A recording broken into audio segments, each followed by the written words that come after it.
எங்க ஊர்ல சொல்லுவான் சார், போறவங்க நான் காதால கேட்டிருக்கேன், ஏய் தலகால் தெரியாம ஆடாத, ஒழுங்கா இருக்கு.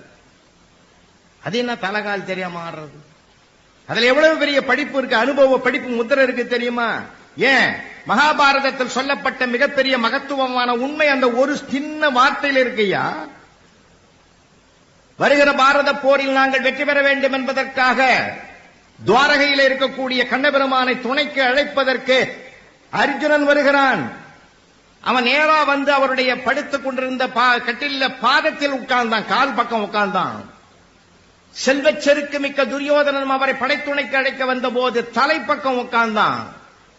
நம்ம இயல்பா எங்க பார்ப்போம், எழுந்த உடனே அப்படி எழுந்த உடனே கால் பக்கம் பார்த்தாரு. அவர் ஏற்கனவே தூங்கல, அவரு போய் தூக்கம், அது சும்மா தூங்குற மாதிரி நடிக்கிறாரு. எழுந்து பார்த்தாரு, பாதத்தும் பக்கத்துல கால் பக்கம் அர்ஜுன உட்கார்ந்தான். அர்ஜுனா என்ன நோக்கமா காலையில வந்திருக்கிற? வருகிற பாரத யுத்தத்தில் நாங்கள் வெற்றி பெறுவதற்கு எங்களுக்கு நீ துணையாக வர வேண்டும், ஓம் அப்படின்னாரு. முடிச்சிட்டாரு. திரும்பினார் துரியோதன. நீ வந்த நோக்கம் உங்களை தான் கூப்பிடலான்னு வந்த, நீங்க அவனுக்கு உறுதி கொடுத்துட்டீங்க.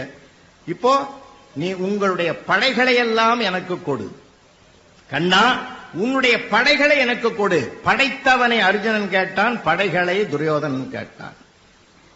அவன் ஆணவத்தால தலைப்பக்கம் உட்கார்ந்தான், தோற்று போயிட்டான், அழிஞ்சிட்டான். கால் பக்கம் உட்கார்ந்தவன் கருணையோடு பாண்டவர்கள் ஜெயித்தார்கள். அதனால்தான் தலகால் தெரியாத ஆடாதரான்னு கிராமத்தில் சொல்லி வச்சான்னா, எவ்வளவு பெரிய பாரத சிறப்ப என்ன அழகா சொல்லி வச்சான்.